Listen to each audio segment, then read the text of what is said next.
Just be behind here, and I've got like my computer set up, and I'll just have this clicker.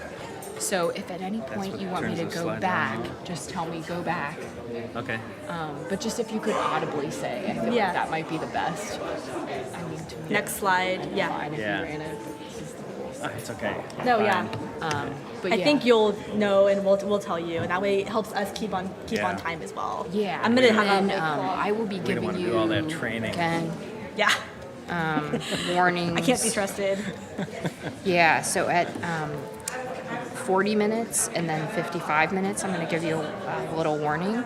And do you want me to plan to do like at 45 in for questions? Do you want me So to that's what we signal you? aimed for. I think 45 is better than 40. We're gonna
Mic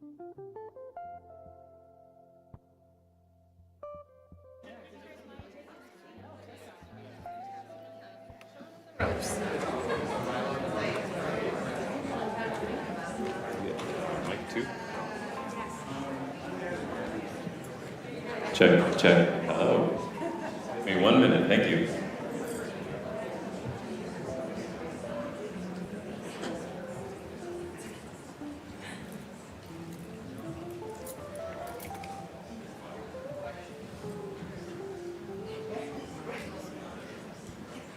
Okay.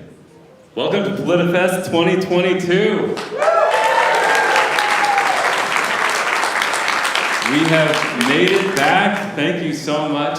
My name is Scott Lewis. I'm the CEO and editor-in-chief at Voice of San Diego. It would not be Politifest, though. It would not be Politifest if we didn't start right away with the Star Spangled Banner. Unfortunately, there's no cute little kid this time. There's no heartwarming chorus reminding us of the truth of the situation on the streets. There's just me this time. So would everyone mind rising real quick and help me out? But let's do this right. All right.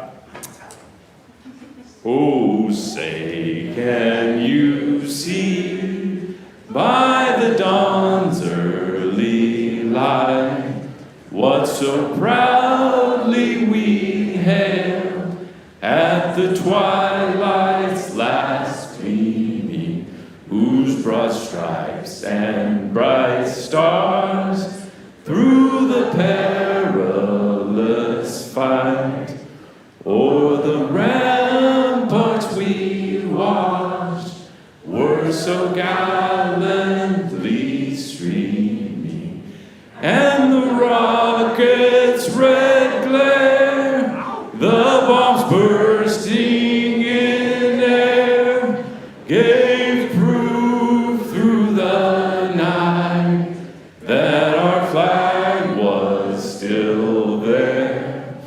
Oh, say does that star-spangled banner yet wave o'er the land of the free and the home of the brave? There we go.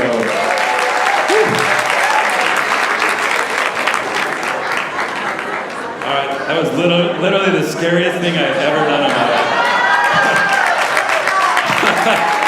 Thank you. Look, the reason we do Politifest, there's one reason. We believe we live in a republic. And what's the point of living in a republic? What's the point of living in a democratic republic like this? The point is that there are a lot of competing interests, right? There are a lot of people with different points of views, with different ownership stakes in our society, with different passionate perspectives on what should happen with all the problems and opportunities in our lives. The reason we have a republic is because we want them to settle those differences with peace. We want them to make a contest out of it, to fight, to argue, but to ultimately all agree that we will settle it and we will share power with peace. Now, there's violence in our system still. And there's bullying and there's problems. But we are still clinging to that rule of law. If we lose, we'll step aside. If we win, we'll manage responsibly. But that doesn't mean we can't fight, and we can't argue, and we can't face the biggest problems that we face in our city, in our region, and in our country, and look at them with clear eyes all the time. And that's what Voice San Diego wants to do all the time, every single day. Look at the hardest problems, look at the biggest injustices, look at the biggest areas of waste, and just face them. And I think that Politifest, we started out as a place where everybody could come and watch those arguments take place. And they could get fierce, and they could get interesting. But that's where they need to be, is on the stage and in front of the people, with the people there to interact with the people in power and hold them accountable every day. That's what Politifest is, and I'm so proud to have it here. I'm very proud to recognize a lot of our sponsors, but I first want to recognize our host today, the University of San Diego, and this building, the Institute for Peace and Justice. This is why we do it here. Let's settle our differences peacefully. Let's arrange to live together peacefully. Let's not make decisions based on who has the most guns or the most willingness to use them. Unfortunately, there's a lot of places in this country and beyond where there are a lot of threats to that relationship. In Nevada, several weeks ago, a journalist was murdered, and it looks like, well, it doesn't look like, the person he had been investigating has been arrested and charged in that murder, a public official. Just a few miles to our south, in Mexico, journalists are threatened and killed on a regular basis. Journalism works in tandem and can only function in that peaceful arrangement of power. If that arrangement of power is instead replaced with violence and bullying, journalism can't exist, because it can't exist at the point of a gun. So let's do everything we can to protect our ability to argue about these issues, but also our willingness to lose when we lose, and our willingness to govern responsibly when we win. So I'd like to recognize our host, University of San Diego, the Department of Political Science and International Relations. Its Dean, Professor David Shirk, is here. Come on up, sir.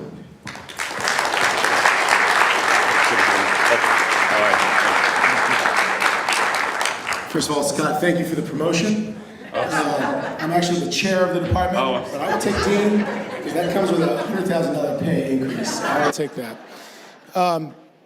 It is so wonderful to welcome you back to the University of San Diego. It's been a rough couple of years without you. It's been 3 years since we've been able to host Politifest, as all of you know, because of COVID. Say it with me, COVID. But we are so thrilled to see the reinvigoration of civic life here in San Diego through this conversation between members of our community, members of the press, some of the key leaders of our community. I believe Todd Gloria is going to be here, one of our most heralded USD graduates, not bragging, along with Sarah Jacobs, also ours. Not bragging, again. But we are truly pleased and honored to be able to host this amazing engagement of civic dialogue. As Scott was indicating, journalists really are the eyes, ears, and voice of civil society. And it is absolutely essential that they be protected and that we enable them to do what they need to do to inform us so that we can make good decisions about our leaders, our policies, and to have a functioning democracy. And what's really special about Voice of San Diego is that they go beyond simply seeing, listening to, and reporting the news. They actually encourage this kind of civic engagement and dialogue, and that's very special. It's very important, and we're very pleased to be able to host this conversation through the university. I am obligated, legally obligated, to say that this is one of the things that the University of San Diego is pleased to do, especially because of Constitution Month. Next week is Constitution Day. We actually have a day for the Constitution when we all remember what is in the Constitution. Hopefully we read little bits of the Constitution. It's September 17th. So we're a little bit early. Oh, sorry, October 17th. Sorry, I'm still in September. I wish it were still September because like midterms are coming up next week. But it is truly important to our institution to be able to facilitate these kinds of conversations. It is an absolute necessity for our community and for our country, so we are pleased and thankful that you are all here, and We look forward to having some of our students join in on your conversations and to talking with all of you throughout the day. So thank you very much. Thank you, Professor. Okay, yes, I am not happy, or I am happy that it's October because the Padres are doing so well. How cool is that? In the playoffs.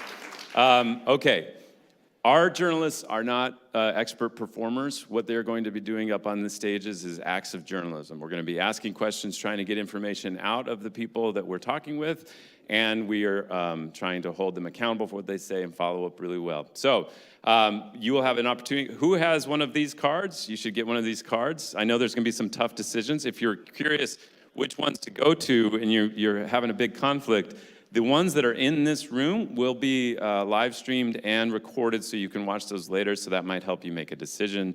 You'll also have opportunities to ask questions. I'd like to take a minute to recognize our sponsors who helped make this possible. A special thanks, big one, to AARP California, made this possible this year. Thank you, AARP. I will gladly look for the card in a few years to come in the mail. To the College of Arts and Sciences at the University of San Diego, 5th year in a row they've supported us. Thank you, USD. Also would like to thank the Department of Political Science, International Relations, Sikwan Band of Kumeyaay Nation, Cox Communications, Planned Parenthood of the Pacific Southwest, Hitsky Development, Tutris, and the Burnham Center. All of you have made this possible. And who here is a member of Voice San Diego?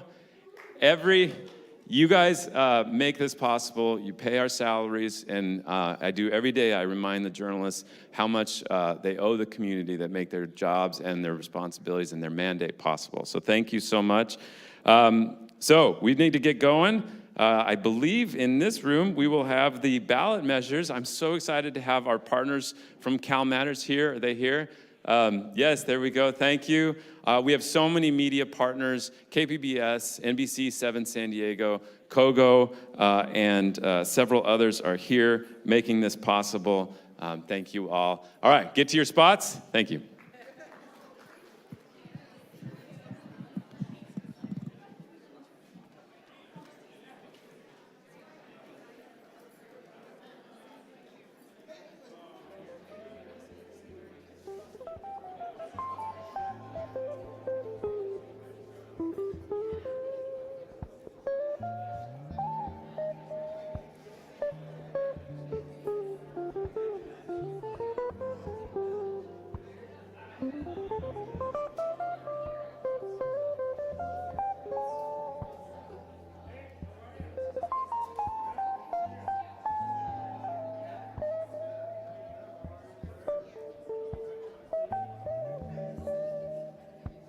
Do you have one you prefer? Lesher, Hoeven, right? Right. Yes, Hoeven, yes. Not Hoeven. Do you mind if I grab a water bottle, Lisa? Or do you want one too, Dave? Yeah, please. Is it Scott's?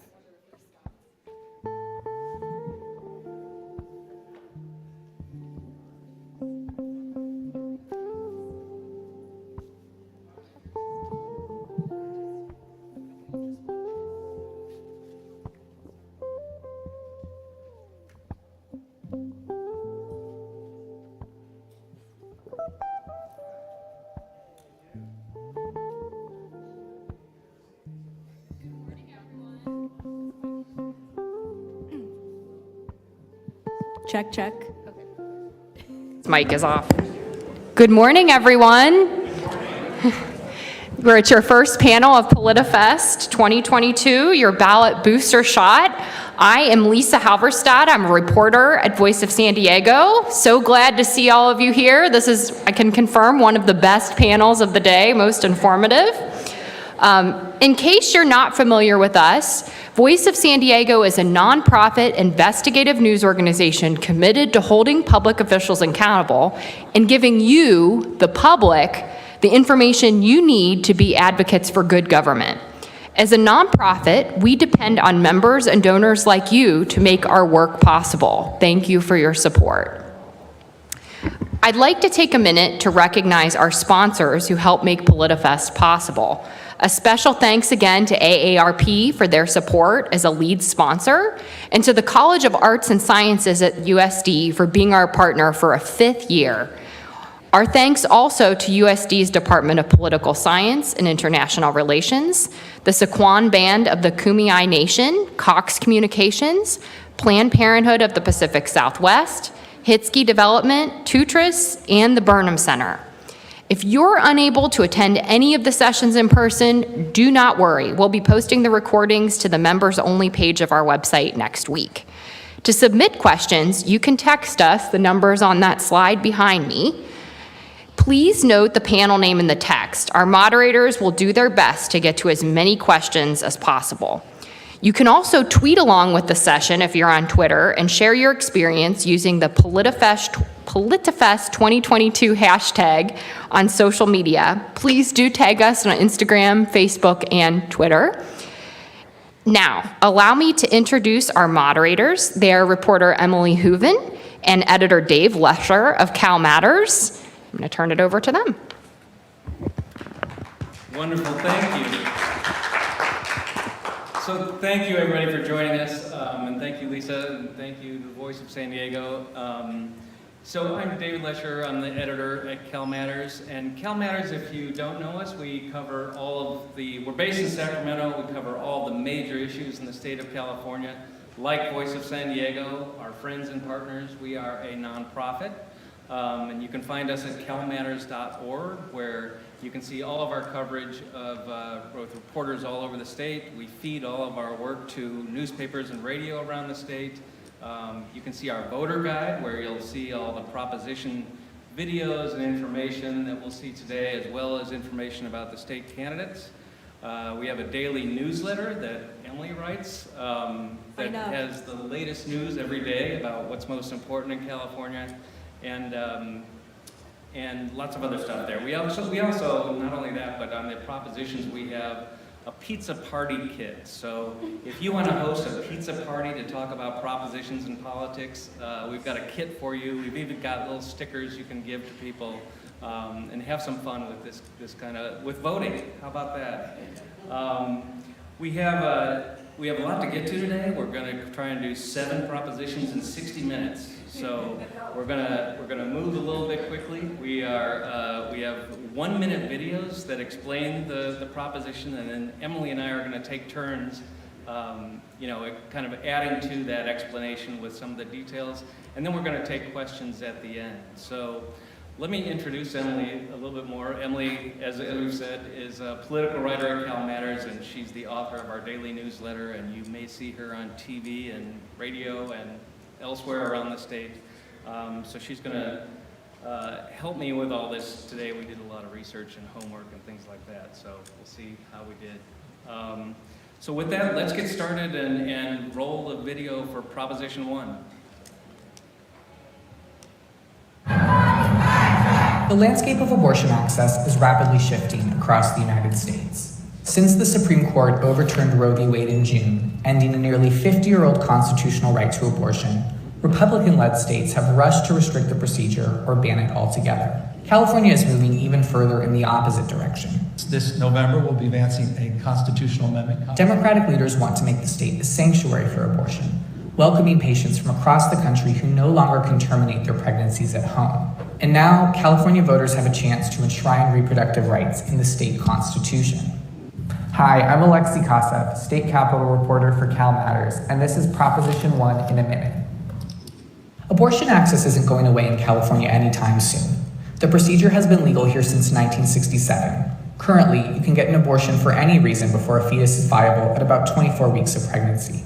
California's constitution even includes a right to privacy that state courts have interpreted as protecting abortion. But with the end of Roe, Democratic leaders want greater assurances that abortion access won't be threatened by shifting political tides. They placed a state constitutional amendment before voters declaring that people have a right to choose to have an abortion and a right to choose or refuse contraceptives. Critics say the amendment would not offer any new protections and that it's merely a ploy to turn out liberal voters. But supporters argue an explicit guarantee of reproductive freedom is important in case legal interpretations of California's constitutional right to privacy change. Anti-abortion advocates also say the language is so broad that it would legalize late-term abortions beyond the 24-week point of viability. Proponents deny that. So vote yes if you want California to add a fundamental right to choose an abortion in the state constitution. Vote no if you don't. Great. Hopefully all you guys can hear me. I'm Emily. Thanks again for being here today. So I just wanted to offer a couple more comments about Proposition 1. One of the things you may be wondering looking at your ballot is why there is Proposition 1 and then it goes to number 26, 27, 28.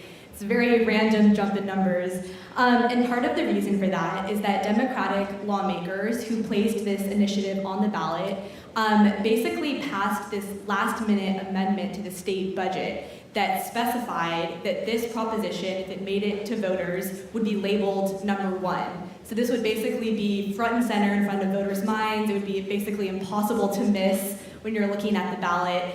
And so critics, Republicans who don't have much power in the state legislature, basically said that this underscores that Democrats are just trying to turn out voters and make a policy, not make a policy, but make a political point. And obviously, it's been seen across the country that in the wake of Roe versus Wade, Democrats have made abortion a centerpiece of their campaign. We're seeing that not only in Congress. In California, there's some seats in purple districts, including in Orange County, where abortion could prove to be a decisive issue.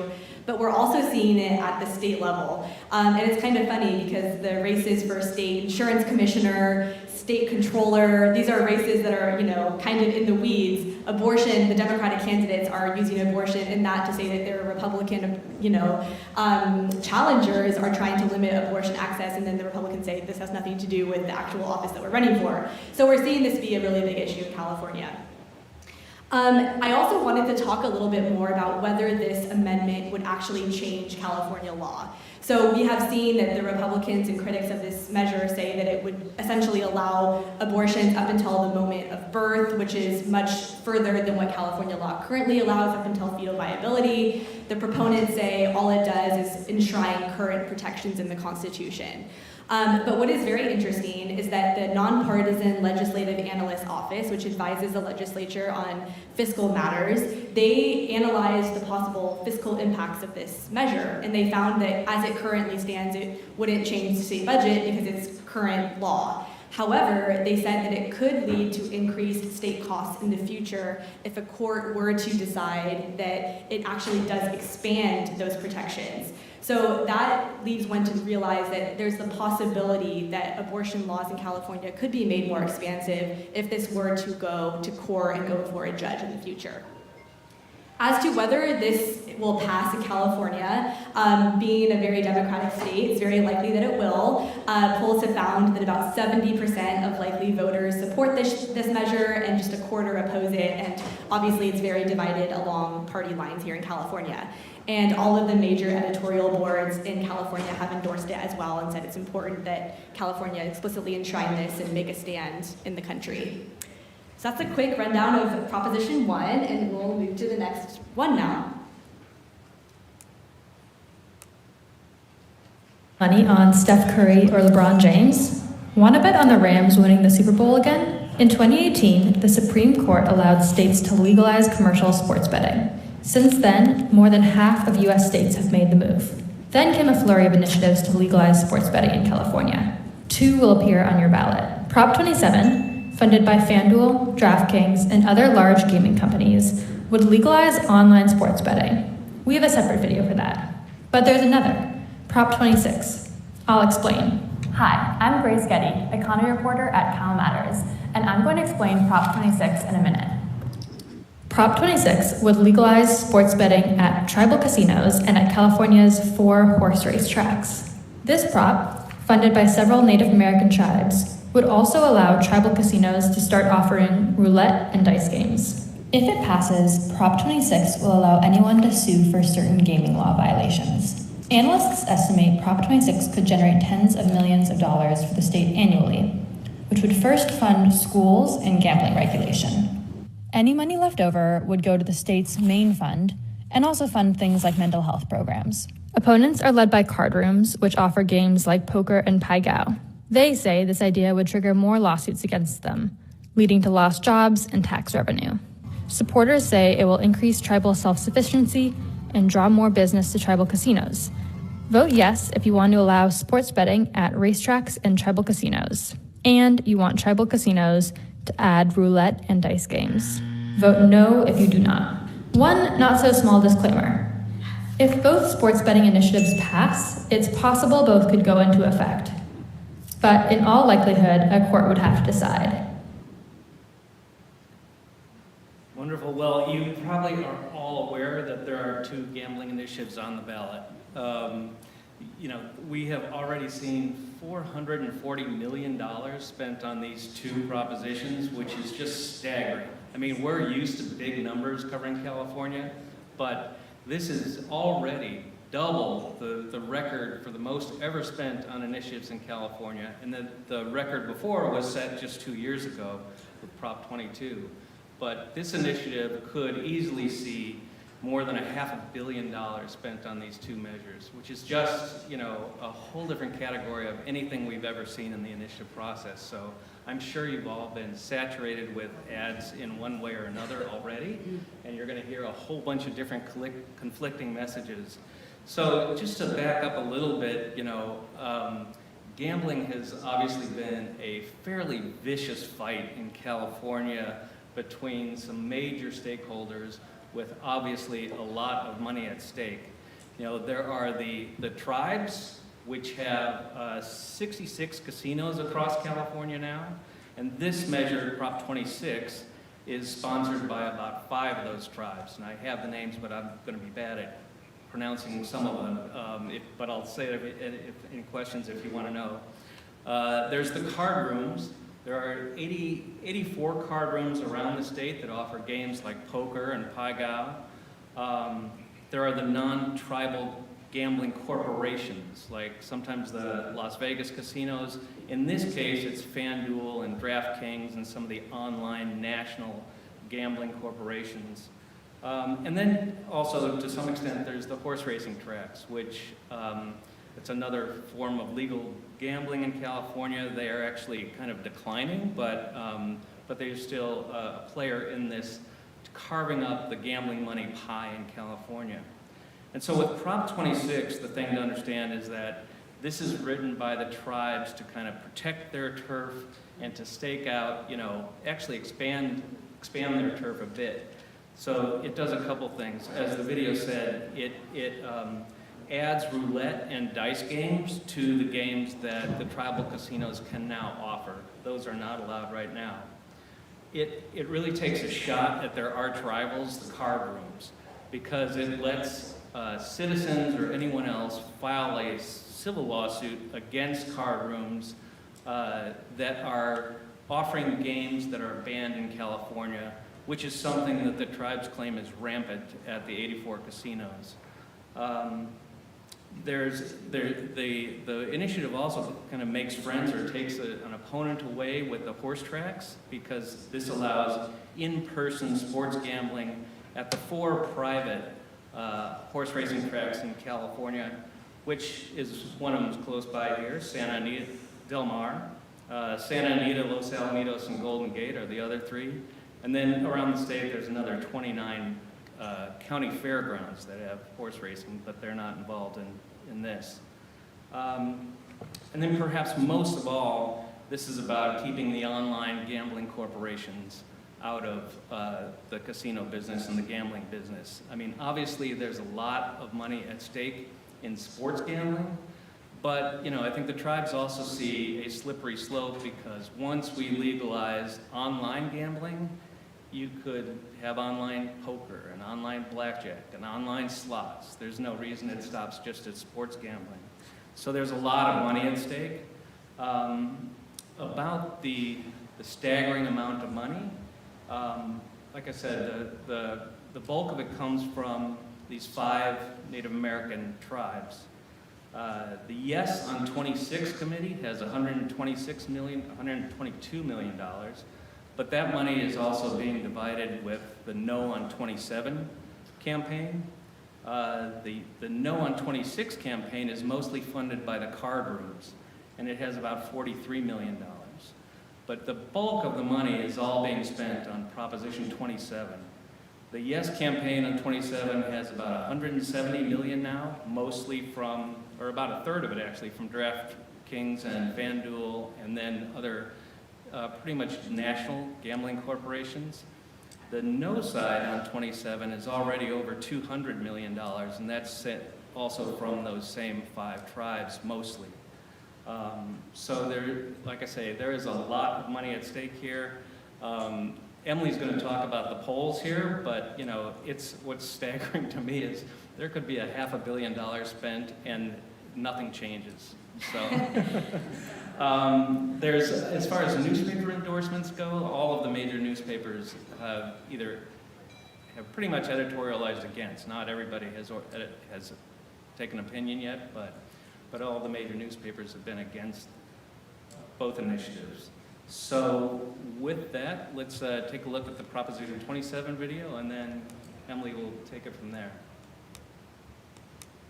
In a lot of the country, if you watch the Super Bowl, odds are you saw ads for sports betting. A lot of them. Live in-game betting, Lady Luck, likes to gamble. But if you're in California, betting on sports, besides horse racing, is illegal, at least for now. In November, Californians will vote on 2 different initiatives to legalize sports betting. Prop 26, funded by Native American tribes, would legalize sports betting only at tribal casinos and horse race tracks. We have a separate video for that one. But then there's another, Prop 27. Hi, I'm Grace Getty, economy reporter with CalMatters, and I'm going to explain Prop 27 in a minute. Prop 27 would allow online sports betting outside of Native American tribal lands. It's backed by some of the biggest names in online sports betting. If the measure passes, tribes could offer online sports betting. Gaming companies could as well if they make a deal with a tribe. Operators would pay fees and taxes to the state. State analysts estimate Prop 27 could generate hundreds of millions of dollars annually for California. Most of that would be dedicated to homelessness and housing. 15% would go to Native American tribes that sports betting.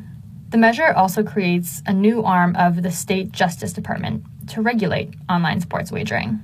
Opponents say online sports betting could increase the risk of gambling addiction. They also argue the bulk of the profits would go to gaming companies in other states. Supporters say it would create permanent funding to remedy homelessness and would boost funds for tribes that don't offer sports betting. Vote yes if you want to legalize online sports betting. Vote no if you don't. This is the other sports betting measure in California, and this is the one that would legalize online sports betting. So I want to dive a little deeper into the details, because often when there's this much money at stake, the devil is in the details. And so because this market is so lucrative, it's also very expensive to buy into it and be a player in this market. So in order for a Native American tribe to offer online gambling, they would have to pay a $10 million licensing fee to the state, and then a $1 million fee every 5 years to renew it. And for an online company to offer it, that fee is $100 million, and then $10 million every 5 years to renew it. And so this basically ensures that only the wealthiest companies can even enter the market in California, because $100 million is a lot of money. And it's worth noting that some of the 3 biggest backers of the measure, DraftKings, FanDuel, BetMGM, these 3 together control about 73% of the US online gambling market as it is. And so critics basically say they wrote this measure to benefit themselves and ensure that no other online competitor would be able to enter this space. So they're essentially accusing them of trying to create a California monopoly with those high prices.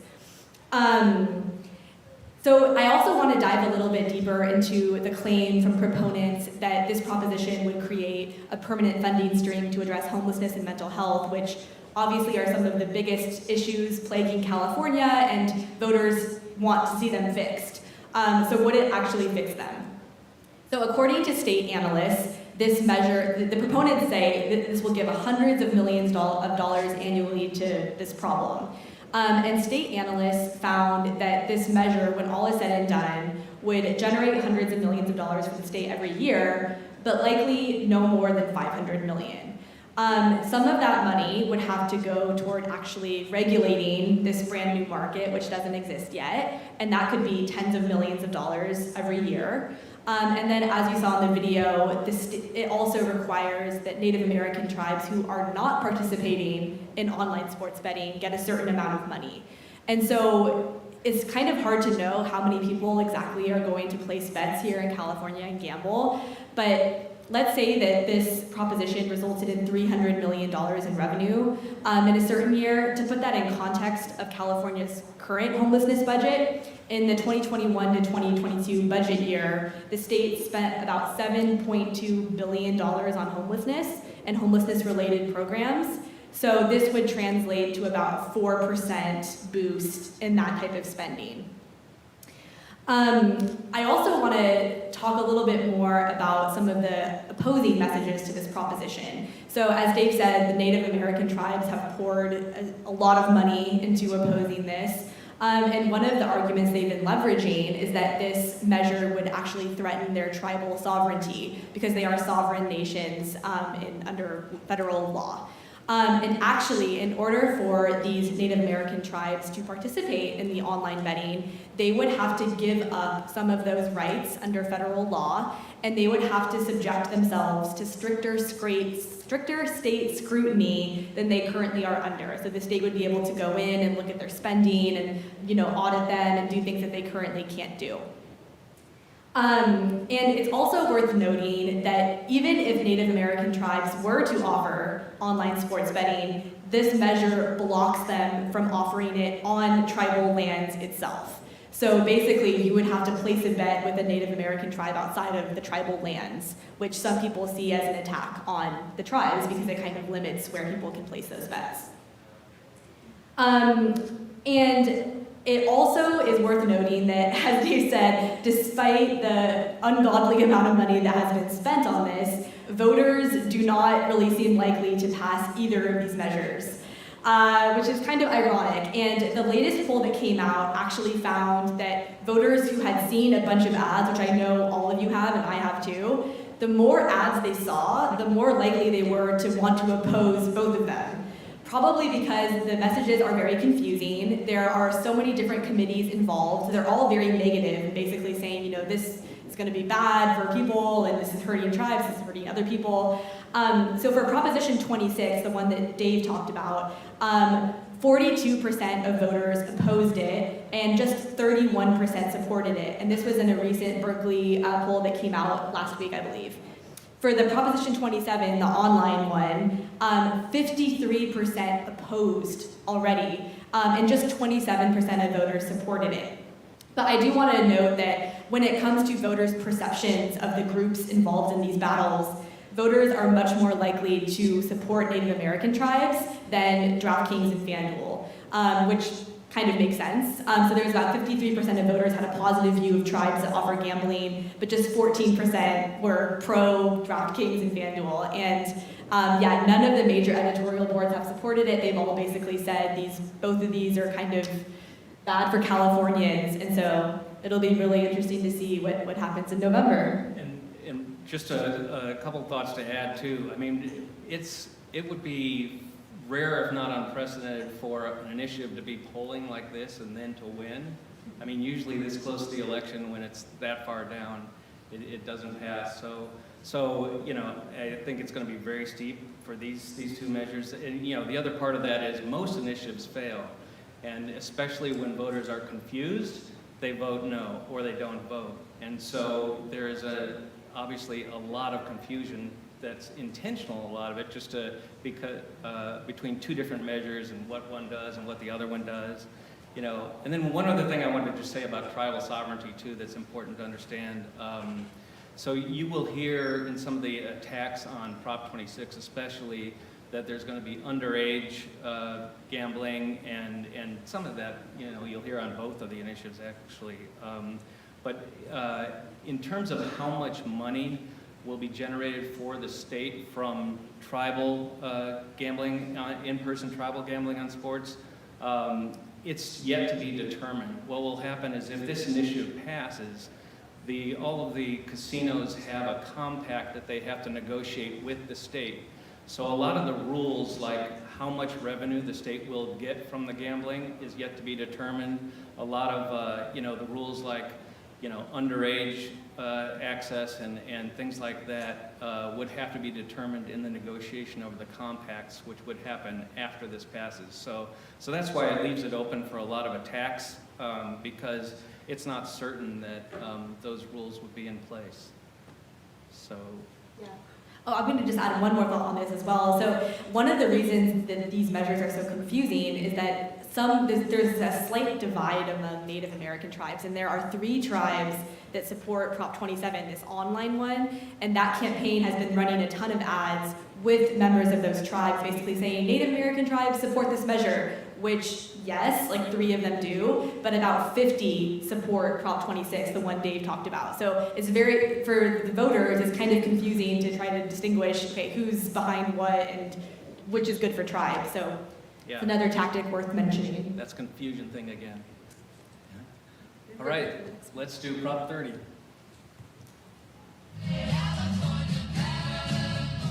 California. It's known for its stunning beaches, redwood forests, sunny weather, and dirty air. It has some of the worst air quality in the country. State data shows that more than 90% of Californians breathe unhealthy levels of air pollutants. To reduce air pollution and greenhouse emissions, Governor Gavin Newsom has asked the Air Resources Board to ban the sale of all new gas-powered cars by 2035. So, how will the state meet its goal, and who's going to pay for it? Voters will help decide this in November. Hi, I'm Nadia Lopez. I cover the environment for CalMatters, and this is Prop 30 explained in 1 minute. Prop 30 would impose a 1.75% income tax increase on Californians making more than $2 million per year. The tax would generate up to $4.5 billion annually. Most of the money would go toward rebates for people buying zero-emission cars and to build more charging stations. Half of that funding will go to low and middle-income residents. A quarter of the money would provide funding to hire and train firefighters. The measure is backed by environmentalists and public health groups and is funded largely by the rideshare company Lyft. State regulations require Lyft and Uber drivers by 2030 to log 90% of their miles in electric vehicles. Supporters say the tax would generate much-needed funding to support wildfire prevention and help accelerate the transition to electric cars. They say the state's top earners should foot the bill since they're the ones most able to afford it.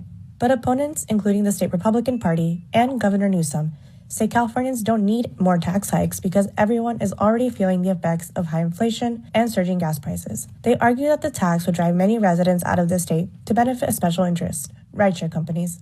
Vote yes if you think millionaires should be taxed to help fund electric car rebates and more firefighters. Vote no if you don't. Great. Well, this is a very interesting and important proposition. And as the video said, one of the craziest things is that you've got the governor, Gavin Newsom, on the same side as the Republican Party, fighting against the Democratic Party and many environmental groups. And not only is Newsom against it, but if you've seen the TV commercials, he's also pretty prominent in the TV commercials advertising against it. So why? I think there's probably 2 main reasons. One, as he complained in the TV commercials, this measure is basically an attempt, he thinks, by the rideshare company Lyft, which is the largest donor to the campaign by far. Almost all their money comes from Lyft rideshare, to get taxpayers to help it comply with a mandate that will require 90% of Lyft rides to be in electric cars by 2030. So reaching that goal in the next 8 years will be hard, and it's not Lyft that will be paying that, but it's their drivers who will have to get electric cars, and so this measure would help them afford electric cars and seemingly make more drivers available for Lyft and other rideshare companies.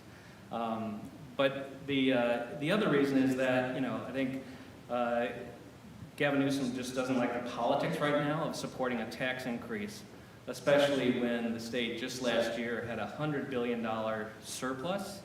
And California already has, by far, the highest income tax rate in the country for upper income residents. The rate right now is 13.3%.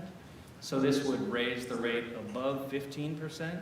when almost all other states, all but one, are actually in single digits, and several have no income tax at all. So, and in addition, the state has already committed $10 billion in the most recent budget when it had that, $100 billion budget surplus to incentivizing the purchase of electric cars and building more charging stations.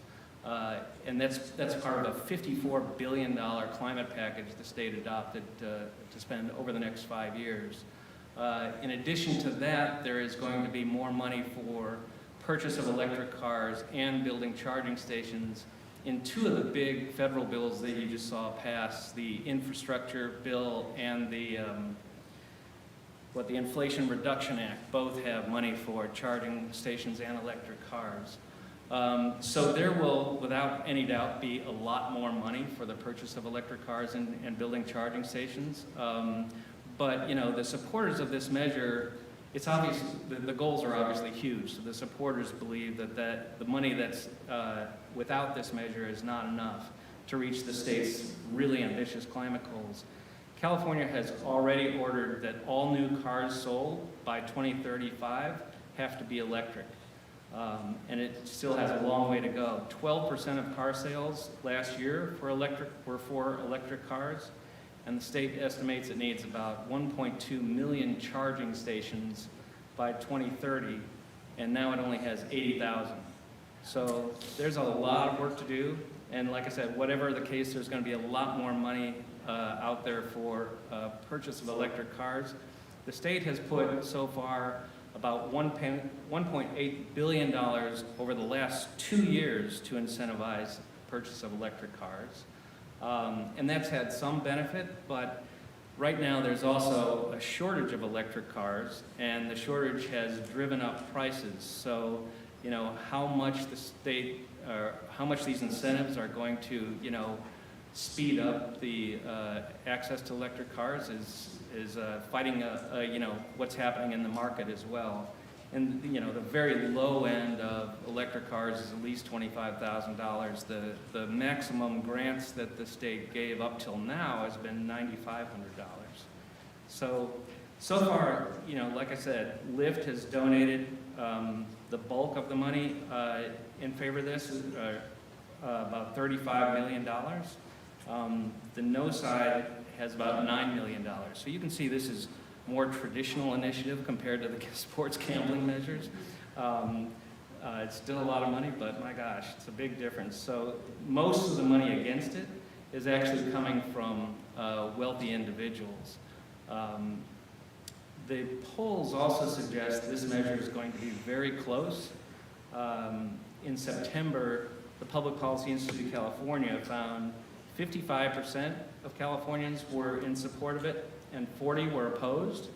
And there's a big partisan divide. About 74% of Democrats were for it, and 78% of Republicans were against it. But this week, after those Newsom TV ads ran, a poll by the LA Times found just 49% in support and about 37% opposed. So that is ominous for the measure. And it's especially, like I said, traditionally, 49% is a very low rating for a tax increase on the ballot. Usually, when we've seen tax increases pass, they really need to be in the high 50s or low 60s for support. Newspaper endorsements it's interesting, are almost all opposed. LA Times, San Jose Mercury News, Orange County Register, all oppose this measure, basically for those same two reasons, about Lyft's involvement of, accessing taxpayers for their company, is what the allegation is. And then also about, the state's high tax level already and this raising it again. The one major paper that has come out in support is the San Francisco Chronicle, which was said that the measure's not perfect, but it's still needed because the state has such ambitious climate goals. And, as for the campaign messages that you already have or you will see, you'll see a lot of firefighters. About 75% of the money of this will generate, as the video mentioned, about $4.5 billion a year, it's estimated. So about $4 billion of that will go, or $4 billion of that will go to the electric cars and the construction of the charging stations, and then half of that goes to the lower income communities, as the video mentioned. But this will generate about $1 billion for fire prevention, wildfire prevention mostly, and that's on top of, the state currently spends about $2 to $4 billion a year on firefighting and fire prevention. So another $1 billion is a pretty significant increase. And so you'll see, that's why you'll see, firefighters in the ads and the danger of wildfires. So let's go to Prop 28 video. When school budgets are cut, art and music classes are often the first to go. But a coalition of educators, labor groups, musicians, and Hollywood actors say arts and music are just as important as science, math, and reading. In November, California voters will decide if the state's yearly budget should mandate about $1 billion more for arts and music education. Hi, I'm Joe Hong. I'm the K-12 education reporter for CalMatters, and this is Proposition 28 in a minute. Today, the state requires all of California's public school students to get some form of art instruction. But the quality of education can vary based on where you live. So Prop 28 was designed to give more money to districts that serve more students living in poverty. This measure won't raise taxes, but it will affect the budget. By law, California guarantees that about 40% of the state's general fund goes to education. Prop 28 would add 1% to that and dedicate it to arts instruction. For next year, that comes out to about an additional $1 billion. Districts would need to use most of that money to hire teachers for art, music, or drama. Supporters of the measure say students need the space to express themselves now more than ever to overcome the mental health challenges brought on by the pandemic. The money would come out of the state's general fund, which currently has a surplus of nearly $100 billion. So for now, supporters say they don't anticipate any cuts from elsewhere in the state budget. Heading into the fall campaign, no individual or organization was spending money to oppose the measure. So vote yes if you want California to give more money to schools for art and music, and vote no if you don't. 28. Something I want to make clear about this proposition is that it's going to increase. It's going to mandate that the state spend more money on education than it currently does. And you saw in the video, it would likely be about $1 billion a year. And how this would be funded, it would not raise taxes. It's kind of a novel idea they came up with. It basically would carve out another little slice of the state's general fund budget, which right now funds everything from healthcare for low-income Californians to other social safety net programs, and would just ensure that that is spent on arts and music education in K-12 schools. So the good thing is no taxes. The bad thing is, if we're in an economic downturn, which it appears the country and the state may be headed towards, and you may have seen that the governor vetoed a lot of bills recently, citing lower than expected revenues for the first couple of months of the fiscal year, is about $4.4 billion below projections. So if there is a downturn, there's going to be less money in the general fund. And if this measure passes, more is going to have to be allocated to schools, which means less money for other programs that the state funds. So that was one of the reasons why the Mercury News editorial board recommended rejecting it. Basically, it creates too much uncertainty. It could lead to cuts in other state programs. And they also argued that schools have received so much money during the pandemic, even as enrollment is declining precipitously, so they should better use the money that they have rather than be given another $1 billion a year. However, all other major editorial boards endorsed it, basically pointing out that arts and music are often undervalued in education, and we should have money for that to ensure that kids are getting that curriculum.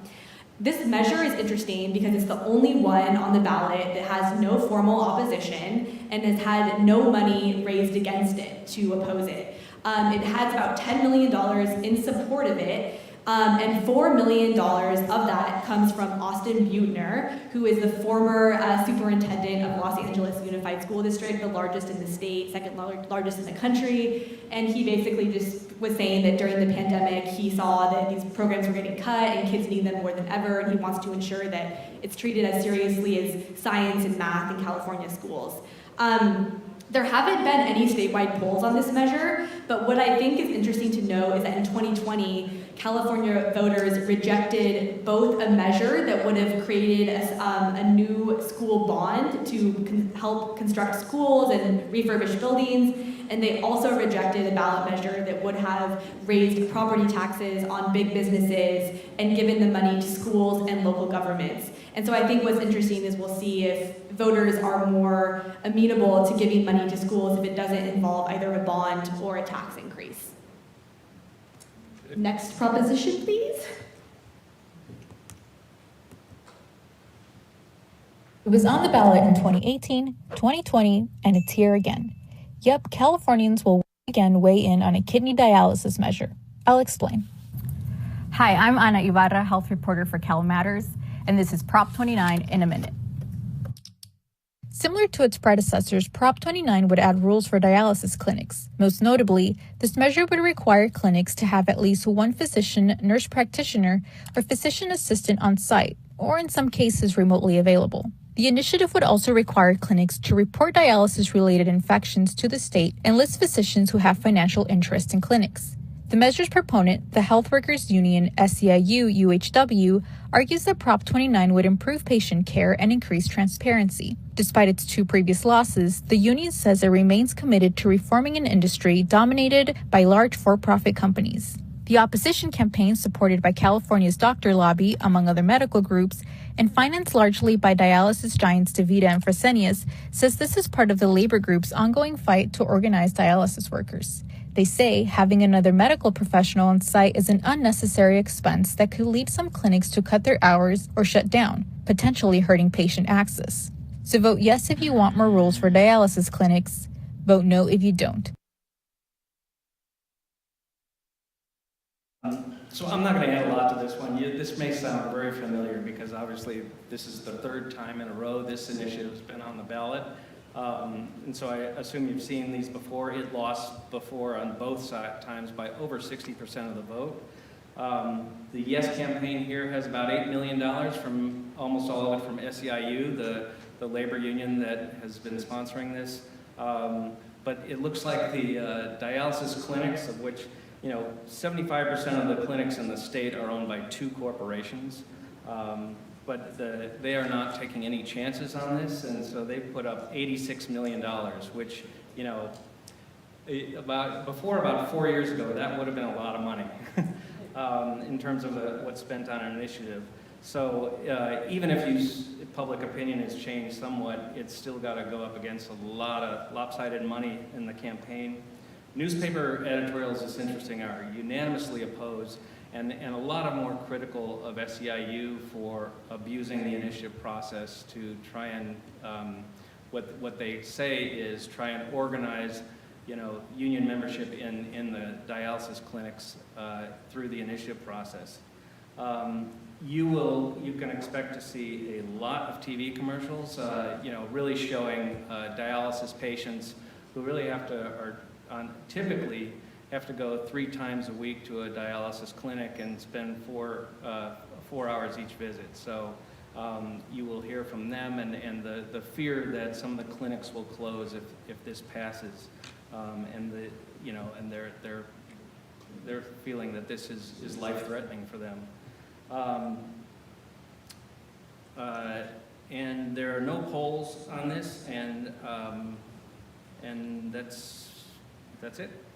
So, one more video. One more to go, guys. We got this. In 2020, California lawmakers voted to prohibit the sale of flavored vape, chewing tobacco, and menthol cigarettes. No more tobacco in flavors like cotton candy, mango, and honey. But it hasn't taken effect yet because the tobacco industry collected enough signatures to put a referendum on California's November ballot. Hi, I'm Elizabeth Aguilera, reporter for CalMatters, and this is Proposition 31 in under a minute. Prop 31 asks voters whether they want California's flavored tobacco ban to go into effect. The federal government already banned flavored cigarettes except for menthol and has proposed banning those too. It's also banned pre-filled flavored vape pods, but not other flavored vape cartridges. All of those would be outlawed in California if voters back Prop 31. Advocates of the wider flavor ban argue that flavored products are marketed to and attract children and teens who go on to develop nicotine addiction. Opponents of the ban say the state already makes it illegal to sell tobacco products to minors, and that this law infringes on the freedoms of adults. At least 60 California cities and counties already ban selling some flavored tobacco products and menthol cigarettes. Those regulations won't change if the law is voted down. Vote yes if you want the law banning flavored tobacco in California to go into effect. Vote no if you want to strike down the state ban. Yes. So something that I think is very interesting about Proposition 31 is that regardless of what happens, whether voters pass it or reject it, the tobacco industry has already seen a pretty significant payoff by simply delaying the implementation of the law by at least 2 years by collecting enough signatures, which they had to spend about $20 million to get this on the ballot. They have sold over $1 billion of the products in question, according to some estimates, by simply getting more time to sell them. And so it's kind of interesting because the industry, after getting it on the ballot, hasn't really raised a lot of money to actually support their own initiative.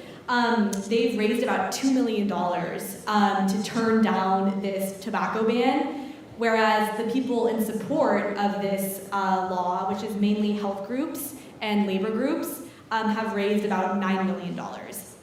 So that leads some people to think that their tobacco industry's main goal is just maybe getting it on the ballot and maybe delaying the inevitable, especially because the federal government is also considering its own bans. Another interesting argument about this proposition has to do with race. And you will see proponents of the flavored tobacco ban basically saying that it would help reduce racial health disparities. And they say that the tobacco industry for years has marketed menthol cigarettes, especially to Black people, and that has resulted in them smoking them at higher rates and having higher rates of smoking-related diseases like cancer, asthma, heart disease, and strokes. And many chapters of the NAACP do support this flavored tobacco ban, but it is interesting because some groups representing communities of color, specifically the California Hispanic Business Chambers of Commerce and the Cal Asian Chamber of Commerce, actually support overturning this law because they say that they have retailers in their communities who are legally and lawfully selling these products to consumers, and if those opportunities are taken away, it will basically just go to the black market and increase crime in poor communities of color.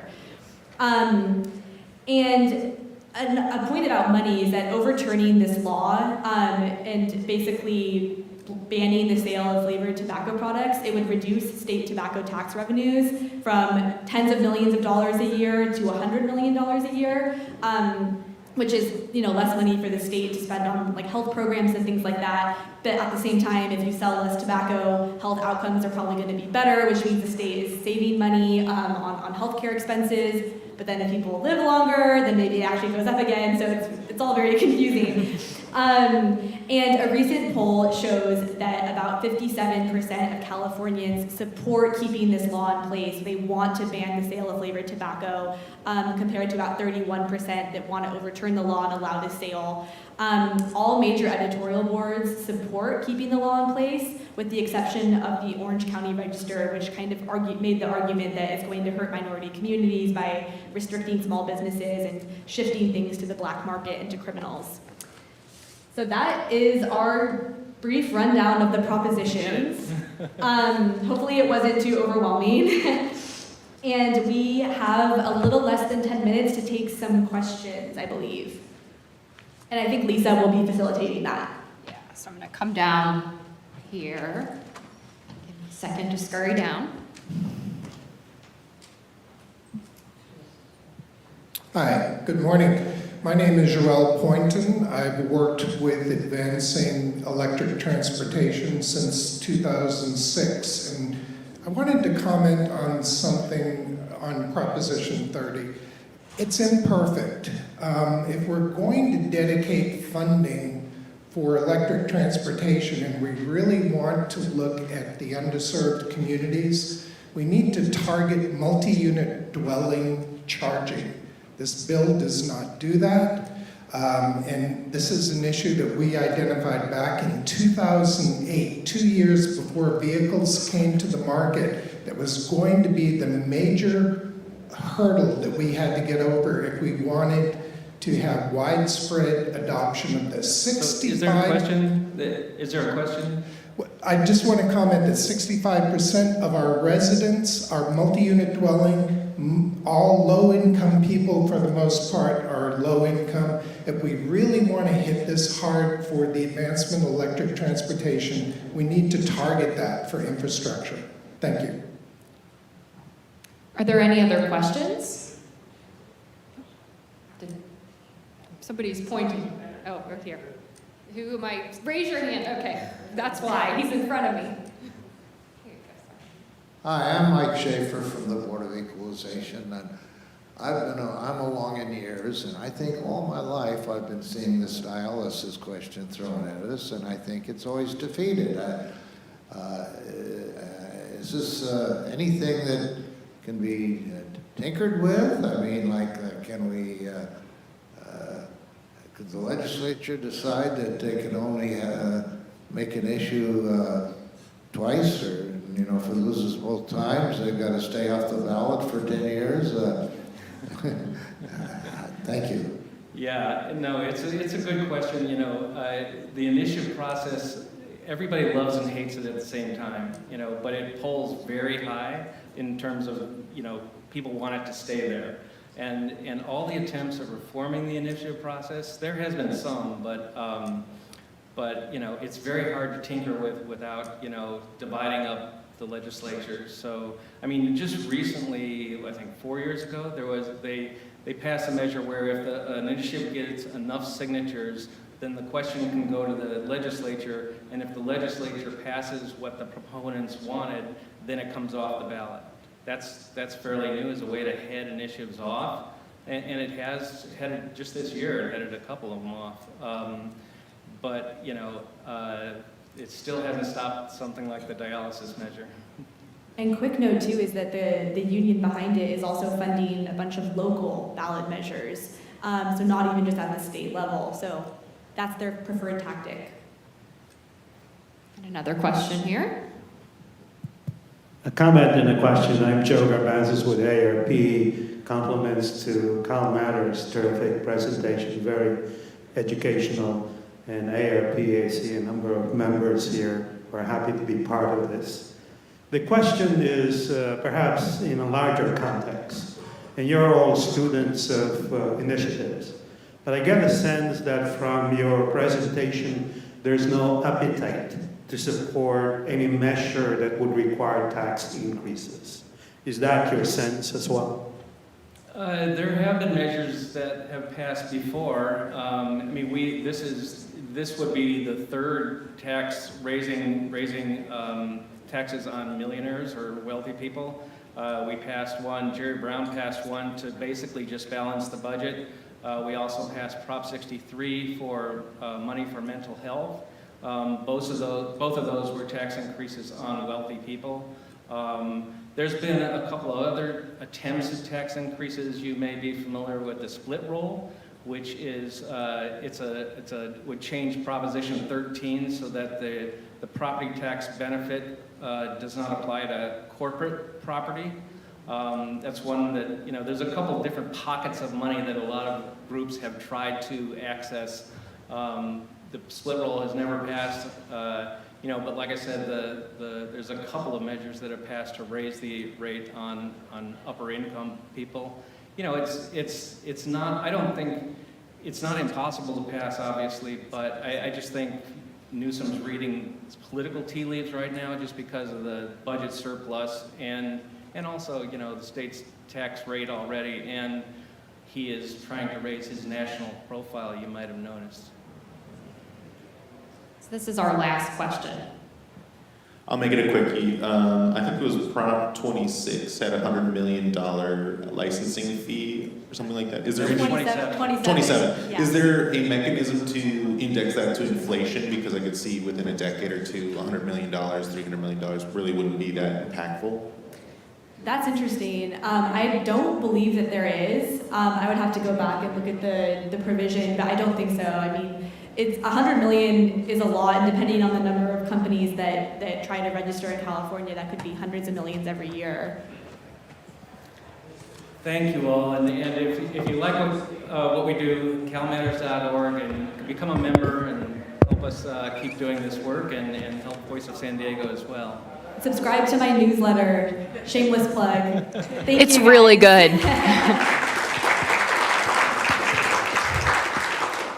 Thank you so much to our CalMatters partners for joining us today. Got a lot out of this one. Our next session starts at 11:15. Please also have to do a plug for Voice of San Diego as well. Help us spread the word by sharing our website, politifest.org. And if you have enjoyed this session, sign up for our weekly newsletters at voiceofsandiego.org newsletters. Those journalists always promoting their newsletters. Thank you very much. We also have some free stickers if you guys want them for our CalMatters pizza parties. So get it while it's hot.